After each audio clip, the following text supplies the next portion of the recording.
আচ্ছা, আমরা তো রোজই ইন্টারনেটে কত কিছু করি, তাই না? একটা ক্লিক করলাম আর সাথে সাথে হাজার হাজার তথ্য চোখের সামনে। কিন্তু কখনো কি মনে হয়েছে এই যে ম্যাজিকের মতো সবকিছু হয়ে যাচ্ছে, এর পেছনে আসলে কি আছে? একটা বিশাল গোছানো জগৎ কাজ করছে কিন্তু। চলুন আজ সে অদৃশ্য জগতের ভেতরেই একটু ঢু মেরে আসি। মানে যখন ব্রাউজারে কিছু একটা লিখে এন্টার প্রেস করা হয়, ঠিক তখন কি হয়? প্রশ্নটা শুনতে খুব সাধারণ লাগলেও এর উত্তরটা কিন্তু দারুণ মজার। আজ আমরা ঠিক এই রহস্যটাই ধাপে ধাপে দেখব যে কি ঘটে আসলে। তো সব কিছু শুরু হয় একটা ঠিকানা দিয়ে।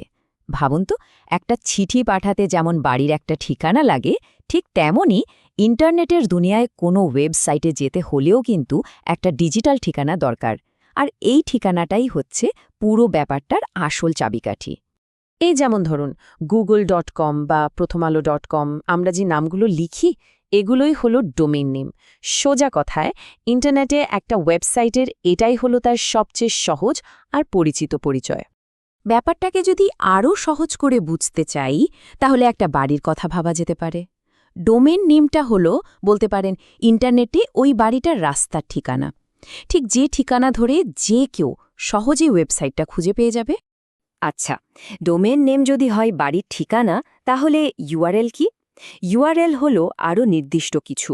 মানে শুধু বাড়ির ঠিকানা না, বাড়ির কোন ঘরে যেতে হবে সেই একদম সঠিক রাস্তাটা। যেমন ধরুন ৩ তলার ডান দিকের ঘর, ঠিক সেরকম। দেখুন, একটা ইউআরএলের কিন্তু কয়েকটা পার্ট আছে।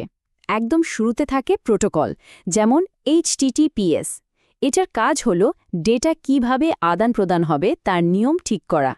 এরপর তো আমাদের চেনার ডোমেন নেমটা থাকে, আর সব শেষে থাকে ডিরেক্টরি বা পাথ, যেটা ঠিক বলে দেয় ওয়েবসাইটের ভেতরের কোনো স্বীকৃত পেজটায় আমরা যেতে চাই।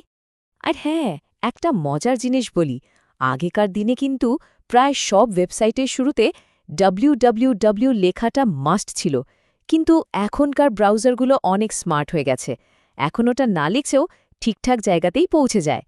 বেশ সুবিধাই হয়েছে, তাই না? ওকে, তাহলে ঠিকানা তো বোঝা গেল। কিন্তু এই ঠিকানায় পৌঁছানোর পর কি পাওয়া যাবে? পাওয়া যাবে একটা ডিজিটাল বাড়ি, মানে আমাদের ওয়েবসাইটটা। চলুন এবার দেখা যাক এই বাড়িটা আসলে কি দিয়ে তৈরি।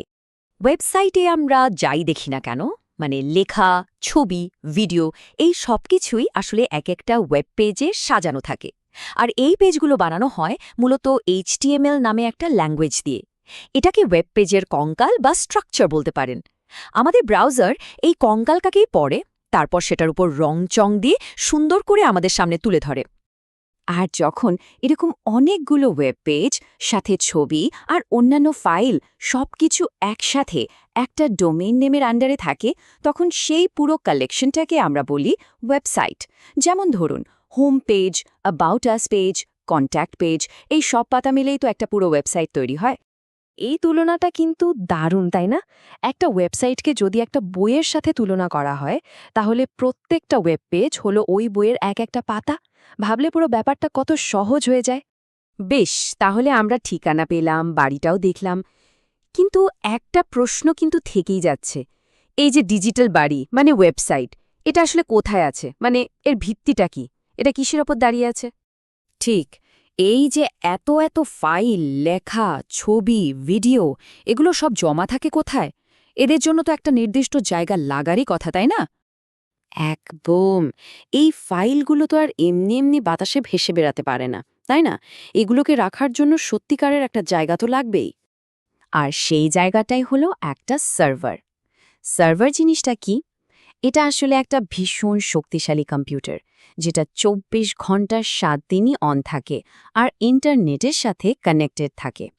আমাদের ওয়েবসাইটের যত ফাইল আছে সব এই সার্ভারে স্টোর করা থাকে। আর যখনই কেউ ওই ওয়েবসাইটটা দেখতে চায়, এই সার্ভার থেকে ফাইলগুলো তার ব্রাউজারে চলে যায়। এখন কথা হলো, সবার পক্ষে তো আর নিজের জন্য একটা পুরো সার্ভার কেনা বা চালানো সম্ভব না, তাই না? অনেক ঝামেলার ব্যাপার। তো আমরা কি করি? আমরা বিভিন্ন কোম্পানির কাছ থেকে তাদের সার্ভারে একটু জায়গা ভাড়া নিই। এই যে জায়গা ভাড়া নেওয়ার সার্ভিসটা, এটাকেই বলে ওয়েব হোস্টিং। যেমন ধরুন GoDaddy বা ব্লুহোস্ট, এই কোম্পানিগুলো খুবই পপুলার। এরাই মূলত টাকার বিনিময়ে তাদের সার্ভারে ওয়েবসাইট রাখার জন্য জায়গা দেয়। সোজা কথায় এরাই হলো হোস্টিং প্রোভাইডার। আচ্ছা, তাহলে তো আমরা অনেকগুলো টুকরো টুকরো জিনিস জানলাম। চলুন এবার পুরো ছবিটা একবার একসাথে দেখি, মানে প্রথম থেকে শেষ পর্যন্ত পুরো প্রক্রিয়াটা কিভাবে কাজ করে সেটা এক ঝলকে দেখে নিই। ব্যাপারটা তাহলে দাঁড়ালো এই রকম। প্রথমে ব্রাউজারের ডোমেন নেমটা টাইপ করা হলো, সাথে সাথে ব্রাউজার দৌড় দিল সেই সার্ভারটা খুঁজে বের করতে যেখানে ওয়েবসাইটটা রাখা আছে। সার্ভারকে পাওয়ার পর সার্ভার ওয়েবসাইটের ফাইলগুলো, মানে ওই HTML ফাইলগুলো ব্রাউজারকে পাঠিয়ে দিল। আর সবশেষে ব্রাউজার সেই ফাইলগুলোকে সুন্দর করে সাজিয়ে একটা কমপ্লিট ওয়েব পেজ হিসেবে আমাদের স্ক্রিনে দেখিয়ে দিল। আর এই পুরো ব্যাপারটা ঘটে যায় চোখের পলকে। তাহলে আমাদের ডিজিটাল বসতবাড়ির উপমাটা যদি শেষবারের মতো মিলিয়ে নিই, ডোমেইন নেম হলো আমাদের রাস্তার ঠিকানা, ওয়েবসাইট হলো সেই ঠিকানায় থাকা বাড়িটা, ওয়েব হোস্টিং হলো সেই জমি যার ওপর বাড়িটা তৈরি করা হয়েছে, আর ইউআরএল ওটা হলো একেবারে বাড়ির সদর দরজা পর্যন্ত পৌঁছানোর সঠিক রাস্তা। তাহলে এবার নিশ্চয়ই বোঝা যাচ্ছে যে আমাদের সাধারণ একটা ক্লিকের পেছনেও কত সুন্দর গোছানো একটা সিস্টেম কাজ করে চলেছে। ঠিকানা, বাড়ি আর তার ভিত, এই সব কিছু একদম নিখুঁতভাবে একসাথে কাজ করে বলেই এই ডিজিটাল দুনিয়াটা এত সচল। এখন ভাবনার বিষয় এটাই যে ইন্টারনেটের মতো এরকম আরও কত অদৃশ্য ডিজিটাল সিস্টেম আছে যেগুলো আমাদের প্রতিদিনের জীবনকে চালাচ্ছে, অথচ আমরা হয়তো সেটা টেরও পাচ্ছি না। কি মনে হয়? প্রশ্নটা কিন্তু আসলেই ভাবায়।